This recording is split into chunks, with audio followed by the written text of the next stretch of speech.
ठीक है ना। तो चैप्टर का नाम मैंने अभी दोबारा बता दिया था आपको, pair of linear equation two variable. इसमें दो वेरिएबल चलेंगे, एक्स वाई ले रहे हो या कखा गग ले रहे हो, कुछ भी ले लीजिए, और हमेशा क्या होगा, इसमें दो इक्वेशंस बनेंगी। फिर मैंने आपको ये भी बताया था कल, दो इक्वेशंस को सॉल्व करने के दो मेथड होते हैं, एक होता है ग्राफिकल मेथड और एक होता है अलजेब्रिकल मेथड। कोशिश करेंगे आज अलजेब्रिकल मेथड भी करें। उससे पहले मैंने आपको ये चीजें बताई हैं अभी, ठीक है। ये देखो, ये एक इक्वेशन दे रखी है, यहाँ पे इक्वेशन दे रखी है, तो इसका जरा आप बताइए इसमें b1 कितना है?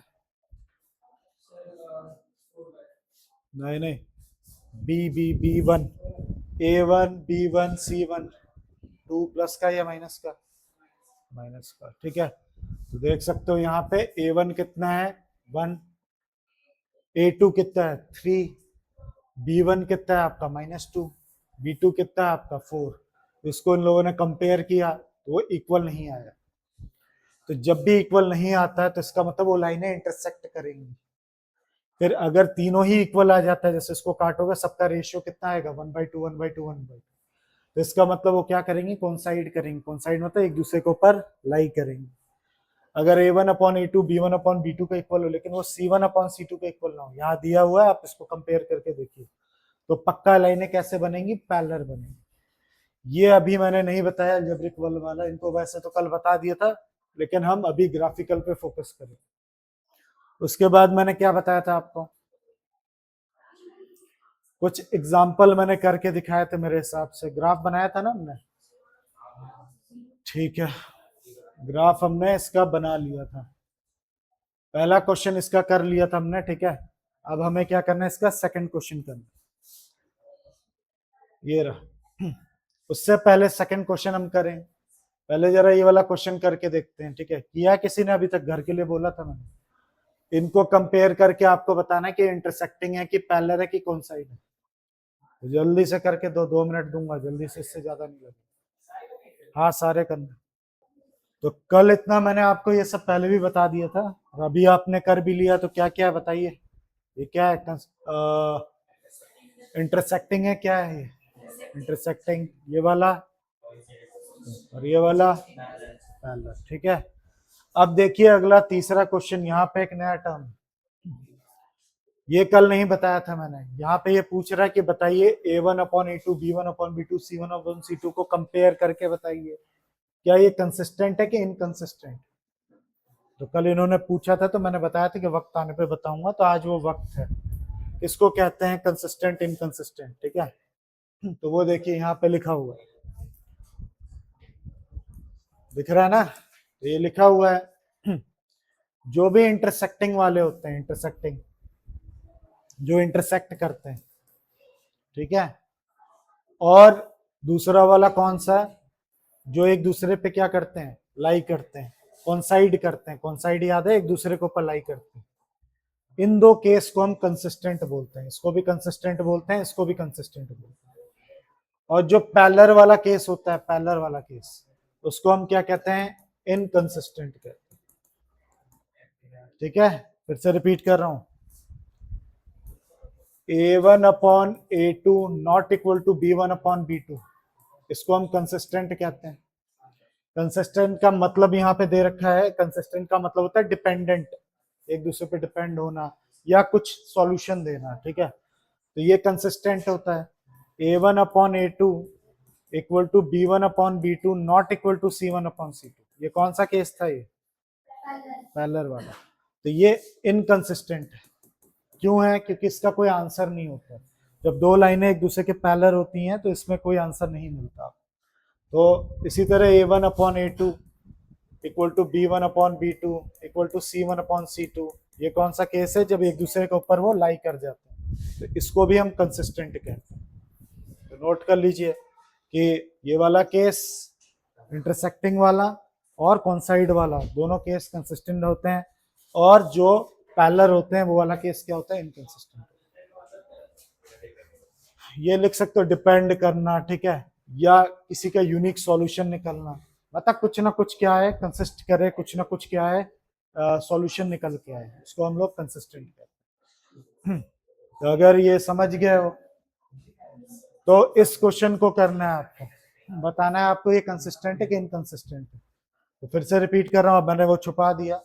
सीधा सीधा जो भी पैरेलल वाला केस होगा वो इनकंसिस्टेंट है, बाकी सब कंसिस्टेंट है। तो जल्दी से ये भी करके दिखाइए। जो पैरेलल वाला केस है जो आंसर नहीं देता है, ठीक है, वो इनकंसिस्टेंट है, बाकी दोनों केस कंसिस्टेंट कहलाए। तो इसको जल्दी से करके देखिए। ठीक है, इस क्वेश्चन में कुछ बच्चों को प्रॉब्लम आ रही है, इसको देख लो। ये दो तरीके हैं इसको करने के, या तो तुम इसका शकल ठीक कर लो, मतलब एलसीएम लेके सिंप्लीफाइड कर लो, अदरवाइज आपका कॉन्सेप्ट अगर अच्छा है डायरेक्ट भी भिड़ सकते हो उससे। जैसे A1 कितना है 3/2, ठीक है, मैं नहीं ठीक कर रहा, मैं डायरेक्ट कर रहा हूँ। B1 कितना है आपका 5/3, C1 कितना है आपका 7। अब जैसे कल कंफ्यूजन इनको हो रही थी कि ये तो इधर आएगा, ठीक है, इधर आएगा तो ये क्या हो जाएगा -7, तो ये 14 भी इधर आएगा तो -14, तो कट के वही बात हो जाएगी। आप डायरेक्ट भी ऐसे लिख सकते हो, ठीक है।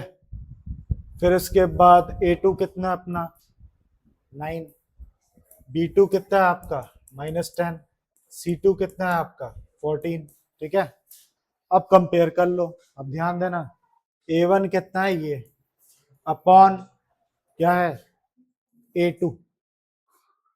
अब जिसमें ताकत है, मतलब ताकत मतलब जिसका कॉन्सेप्ट क्लियर है वो जानता होगा इसके नीचे कुछ नहीं तो क्या हो जाएगा 1, फिर ये पलट जाएगा 3/2 इंटू 1/9 हो जाएगा, फिर इसको इससे काट दीजिए तो कितना आ जाएगा 1/6, यानी A1 अपॉन A2 की वैल्यू कितनी आ गई मेरी 1/6।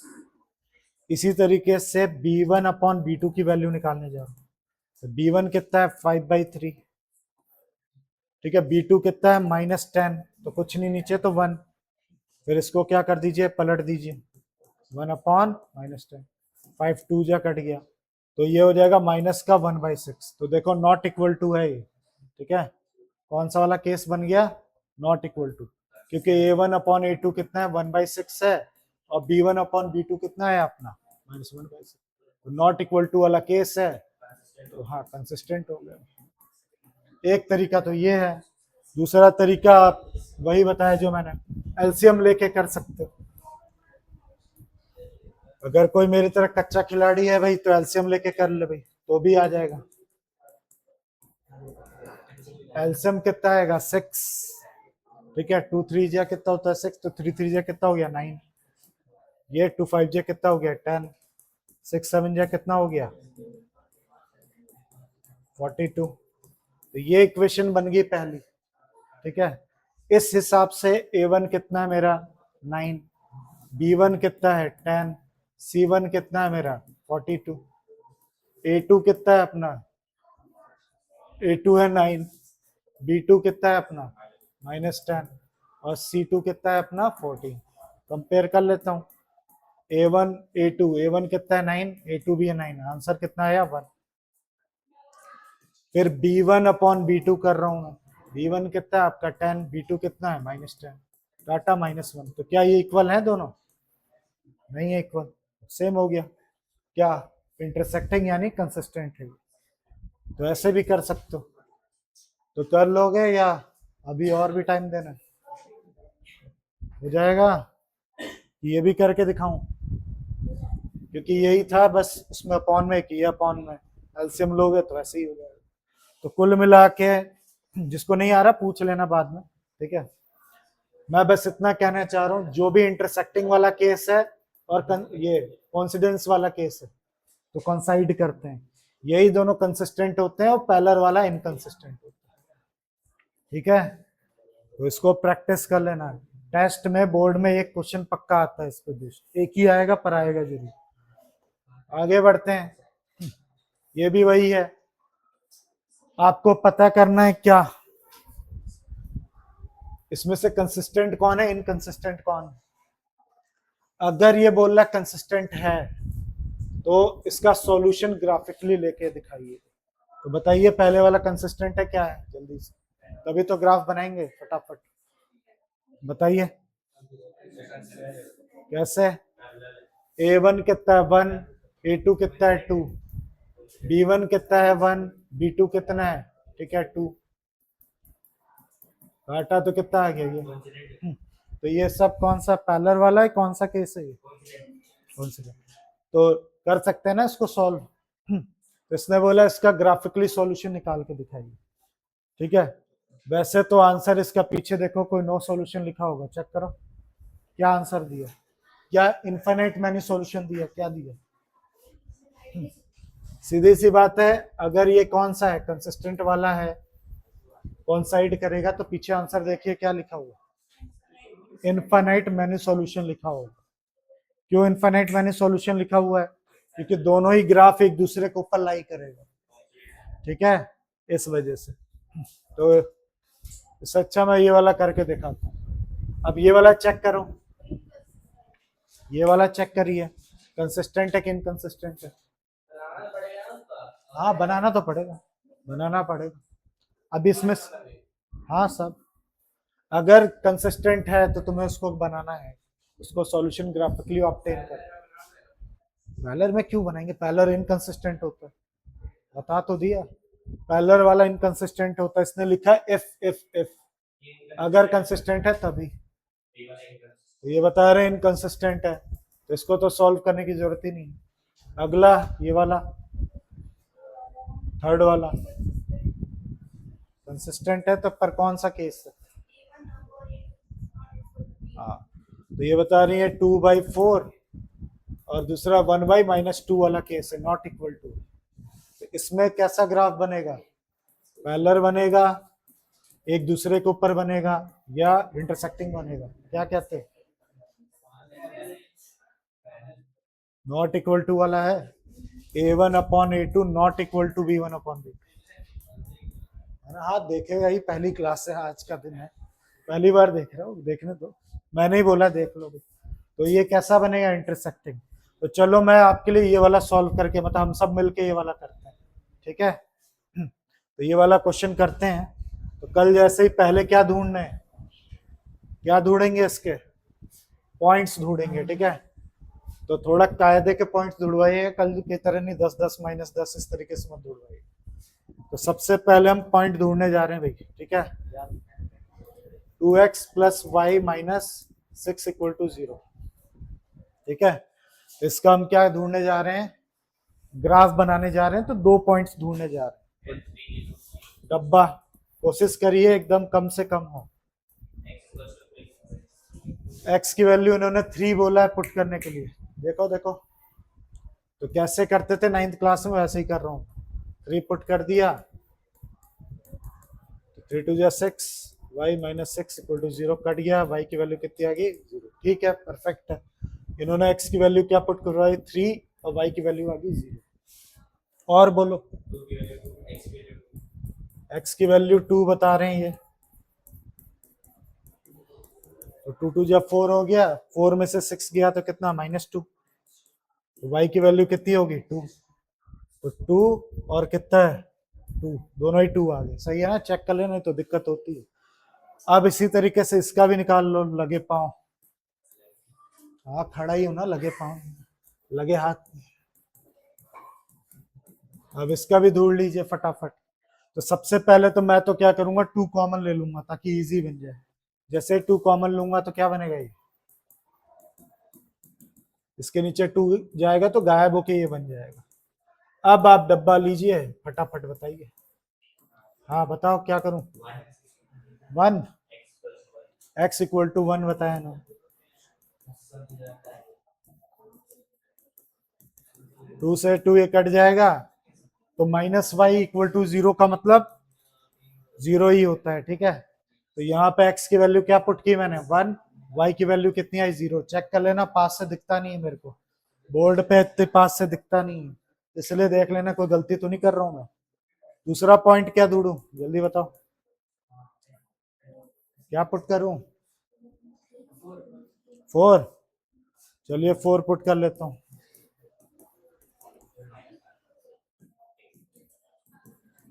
कितना आएगा, माइनस का कि प्लस का, वो भी तो प्लस का ही आएगा, ठीक है। सही है, देख लेना, सही किया है। तो ये आपके कोऑर्डिनेट है, जरा लिख के रखिए ताकि ग्राफ पे बनाएंगे हम, और अच्छे से चेक कर लो। और ये तो पता है ना सबको, ऐसा है कुछ नहीं है कि जो मैंने लिया वही नंबर आपको लेने हैं, जो अच्छा लगता है वो रखिए, पर कोशिश करिए कि वो प्लॉट भी हो जाए। पता चल रहा 100-200 ले लिया तो कहाँ कर पाओगे, ठीक है। जैसे कल दिक्कत आ रही थी, इसको नोट करके रखिए, ठीक है। हम इसको प्लॉट करने जा रहे हैं, ठीक है। तो पहले कौन सा था, ये वाला इक्वेशन 3022, ठीक है। 3022, पहले 30 कहाँ बनेगा, ये है क्या 30, और 22 कहाँ पे होगा, 2 ये रहा, 2 ये रहा, ठीक है। अब इसको मैं क्या करता हूँ, यहाँ पे लाइन क्या कर देता हूँ, खींच देता हूँ। हमेशा स्ट्रेट लाइन बनता है भाई, अरे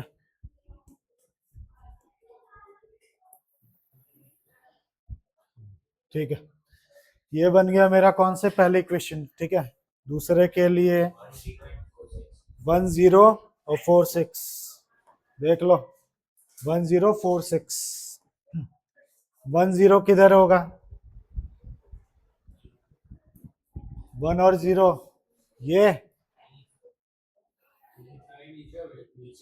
तो बताओ ना कौन सा। जब भी 10 बोल रहे हैं, 0 क्या है, वाई एक्सेस, वाई एक्सेस है ही नहीं, तो 1 और कॉमा 0 यहाँ पे होगा, मेरे हिसाब से तो आता होगा आपको, वो मान के चलो। दूसरा 4,6, 4,6 फिर से आप लोगों ने वो बनवा दिए 4,6, 4,6 किधर होगा, यहीं कहीं होगा, चलो मान लेते हैं यहाँ ले लेते हैं, रफली मैंने यहाँ पे ले लिया, ठीक है,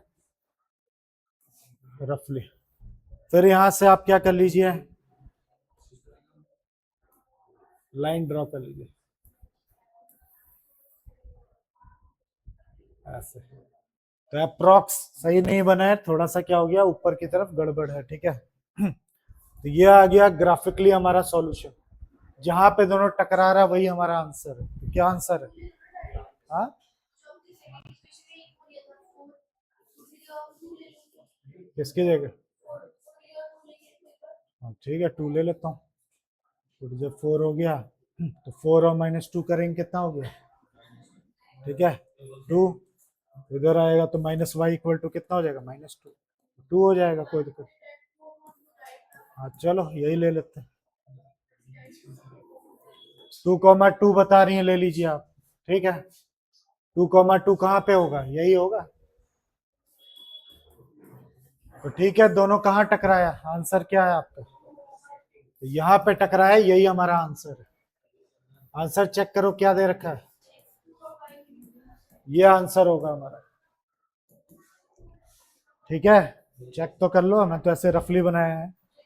तो कैसे निकालते हैं देख लो ग्राफिकली, जहां पे दोनों टकरा गए, ठीक है, जहां पे कहां पे टकराए भाई, इस पॉइंट पे, इस पॉइंट के आप कोऑर्डिनेट निकाल लीजिए। तो इस पॉइंट के कोऑर्डिनेट कितने हो गए, 2 और 2, 2,2, तो हमारा आंसर हो गया 2, हाँ तो बस यही हमारा आंसर है। तो जहां पे आप टकराते हो, मतलब दोनों चीजें टकराएंगी, वही आपका आंसर होगा। तो इसका यूनिक सॉल्यूशन है, हम सबका आंसर यही आएगा। आप चाहे कुछ भी कर लो, कोई भी पॉइंट ले लो, पहले भी आ ही गया था, जो रफली लिया था हमने उससे भी आ ही गया था। तो ऐसा कुछ नहीं है कि मैंने ये पॉइंट्स लिए तो ही वही आंसर आएगा, आप कुछ भी लीजिए, देखना हमेशा यहीं पे टकराएगा, ठीक है।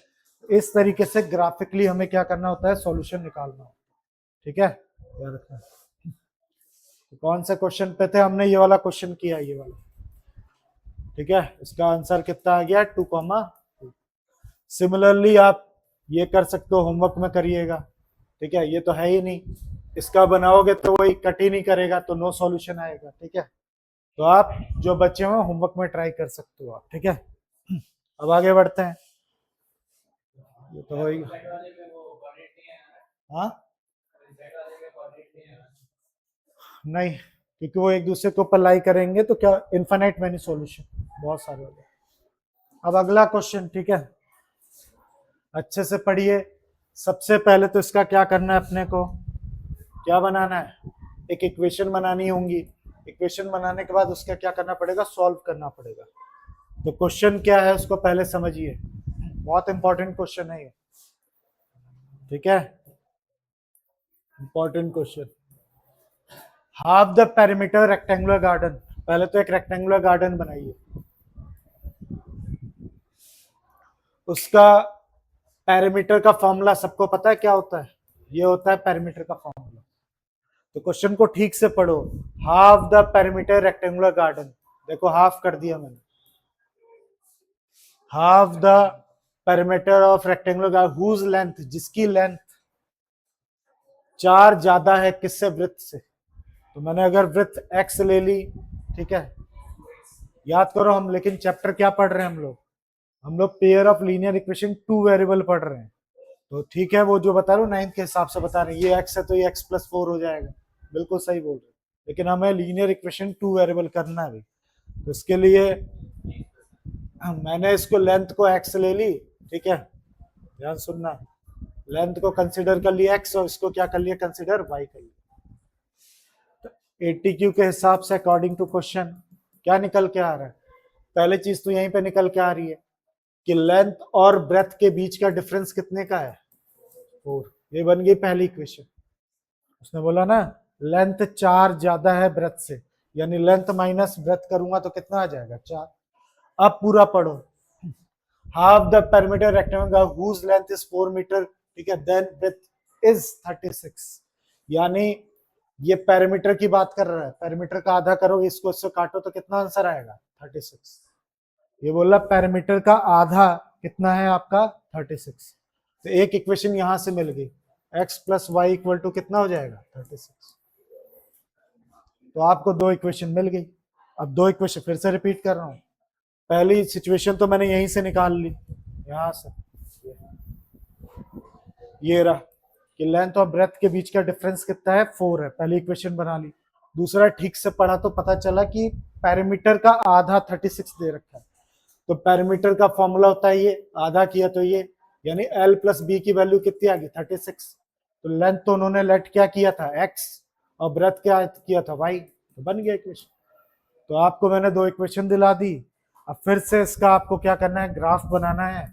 और जहां भी, पहले तो ये बताइए दोनों जो मैंने इक्वेशंस बनाई हैं कौन सा वाला केस शो करेगी, इंटरसेक्टिंग होगी, कोइंसाइड होगी, या क्या होगी, इंटरसेक्टिंग। कैसे, a1 है 1, a2 है कितना 1, b1 कितना है -1 और b2 कितना है 1। ये नॉट इक्वल टू वाला केस है, a1/a2 not equal to b1/b2, यानी इसका ग्राफ पक्का ऐसा बनेगा, ऐसे। और जैसे ही ये ग्राफ बनेगा जो भी यहाँ पे टकराएगा वही हमारा आंसर होगा, लेंथ और ब्रेथ। तो जल्दी से आप इसके इन दोनों ग्राफ के फटाफट 2 सॉल्यूशन बना के दीजिए मेरे को, यानी कोऑर्डिनेट निकाल के दीजिए ताकि हम इसको ग्राफ पे प्लॉट कर सकें। ये आपका काम, कोशिश करिए 5 के अंदर रहे, फटाफट करिए। तो आपने क्या किए, ये पॉइंट्स ढूंढे हैं, ठीक है, ध्यान देना, नोट करके रखना, 10 6 14 10 10 26 20 16, ठीक है। क्यों ऐसा, कि हमारे पास क्या समस्या आ रही थी, ठीक है, काफी छोटा नहीं लेना है, ठीक है, ऐसा लो कि ग्राफ पे आराम से प्लॉट हो जाए। तो एक 10 में जा रहा था और एक 2 और बहुत छोटा जा रहा था, तो हमने इसको कन्वर्ट कर लिया, दोनों बराबर हो गए, ठीक है, नोट कर लिया, इसको नोट करो तो ग्राफ बनाए।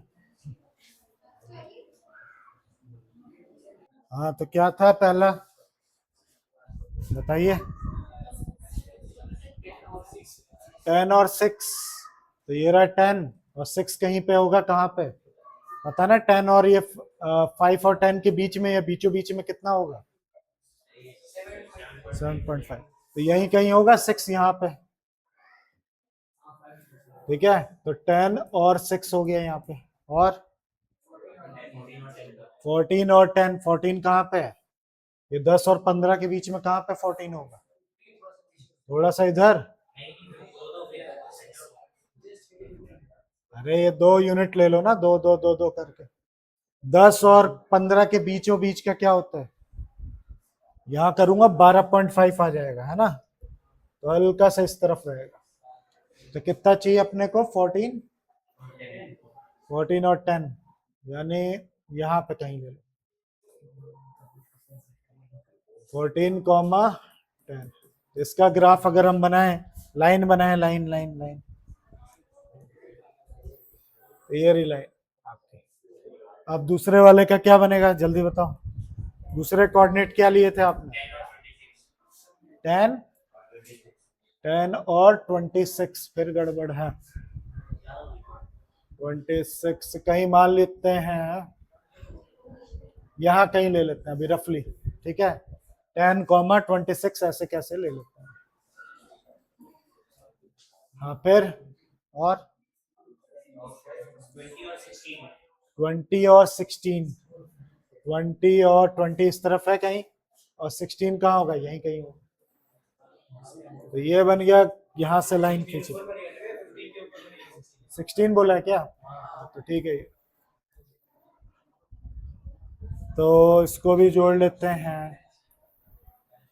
या तो बताइए कहाँ पे कट कर रहा है, रफली बताइए कितना आएगा यहाँ पे? 16, 20 तो ऊपर हो गया, 16, क्या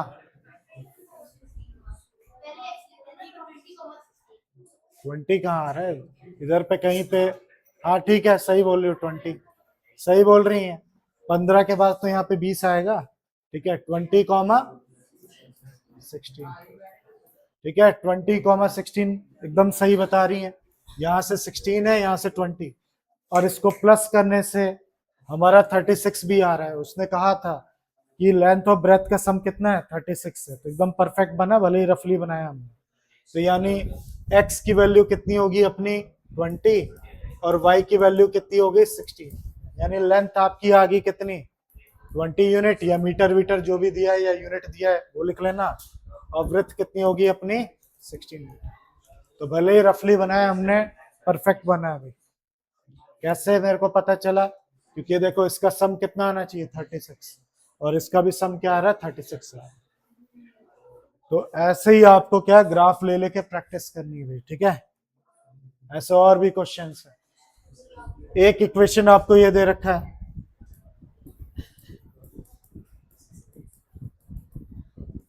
तो आपको एक दूसरी इक्वेशन आपको बनानी है ऐसी जिससे वो इंटरसेक्टिंग लाइन आ जाए। इंटरसेक्टिंग का पता ना क्या होता है? a1/a2 not equal to b1/b2। तो एक इक्वेशन आपको दे रखी है, आप अपने मनपसंद कोई और बनाइए। मैंने ये ले लिया 3y 2x - 16, ये अपनी मर्जी से बनाया मैंने, बस कंडीशन ये निकल के आनी चाहिए, ठीक है? ये देखो इक्वल आ रहे हैं या नहीं आ रहे? नहीं आ रहे, तो मैंने हाँ गलत किया क्या? सही तो है, 2/3 3/2 नॉट इक्वल टू है, तो तुम्हें उससे क्या मतलब है? तुम्हें इंटरसेक्टिंग से मतलब था, मैंने इंटरसेक्टिंग बनाया, मेरी मर्जी, ठीक है? तो ये इक्वेशन आ गई आपकी, मैंने अपनी तरफ से एक ऐसी इक्वेशन बनाई है जो इंटरसेक्टिंग है। ऐसे ही आपको पैरेलल बनाना है, तो पैरेलल का क्या केस था? पैरेलल का केस, पहले पैरेलल का केस तो बताओ। तीनों इक्वल होते हैं? पक्का तीनों इक्वल होते हैं? हाँ, ठीक है। तो मैं इस इक्वेशन को किसी चीज से मल्टीप्लाई कर देता हूं मन में, 3 से कर दे रहा हूं,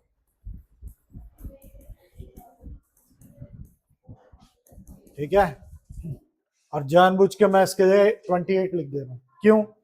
क्योंकि मुझे ये कंडीशन बनानी है। a1 कितना है? 2, a2 कितना है? 6, b1 कितना है? 3, b2 कितना है? 9, c1 कितना? -8, c2 कितना? -28। तो इसको काटोगे कितना आ गया? इधर भी काटोगे कितना आ गया? और इनको काटोगे तो क्या आ रहा है? 2 4 जाए 2 2, ठीक है? 2/7, तो नॉट इक्वल टू बन गया। यानी मैंने एक इक्वेशन ऐसी बना दी जो कि आपका क्या पैरेलल वाला केस दे रहा है। तो अपनी मर्जी है, ऐसा नहीं कि मैंने जो बनाया वही बनाना, कुछ भी लो जिससे ये वाली कंडीशन फुलफिल हो जाए। तो मैंने कैसे किया वो बता देता हूँ इतनी जल्दी। मैंने जानबूझ के इसको मल्टीप्लाई कर दिया, किससे, किसी भी चीज से, 3 से मैंने मल्टीप्लाई कर दिया, पर मैंने चालाकी 3 8 24 आ रहा था। अगर मैं 24 रखता तो फिर वो क्या आ जाता है, A1/A2 B1/B C1/C2 भी आ जाता। तो मैंने जानबूझ के इसको 28 लिख दिया। क्या? हाँ वो सही बोल रहा है। अच्छा यही तुम कह रहे थे, ठीक है, अब ठीक ना?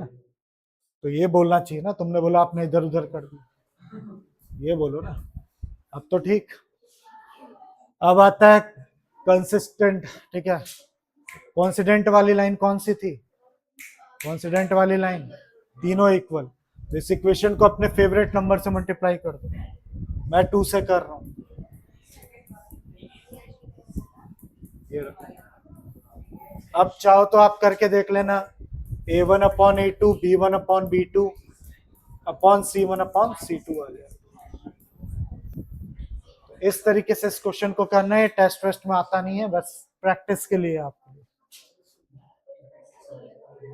और ये तो very very very important question है, कई बार बोर्ड में आ चुका है, कई बार, ठीक है, याद रखना।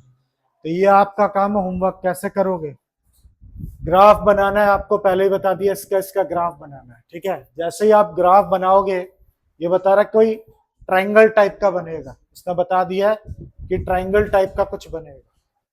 जो भी ट्राइंगल टाइप का बनेगा उसके वर्टेक्सेस निकालने हैं आपको। क्या निकालने हैं? वर्टेक्सेस, ठीक है। और शेडिंग भी करनी है इसकी, किसकी? This line x axis and shade the regular, इसको शेडिंग भी करनी है आपको, ठीक है। होमवर्क है, फिर से रिपीट कर रहा हूं। इस ग्राफ को बना के आओगे तो कैसा दिखेगा? कुछ ऐसा दिखेगा। तो इसके जो वर्टेक्सेस को कोऑर्डिनेट निकालने हैं आपको, प्लस इसको शेडिंग भी करनी है। और ये बोर्ड में कई बार क्वेश्चन आ चुके हैं। तो मुबारक हो, आपका कौन सा एक्सरसाइज था ये? 2.1 कंप्लीट होता है। हाँ 3.1, सॉरी, ठीक है 3.1 सुन लिया, पहले सुनाई दिया सबको। ये होमवर्क है, मुझे कॉपी में चाहिए किया हुआ, कॉपी मतलब ग्राफ में चाहिए मेरे को। अब अगली क्लास में आप एल्जेब्रिकली सीख सकते हो, ठीक है, अगर इतना क्या मंडे को है ना।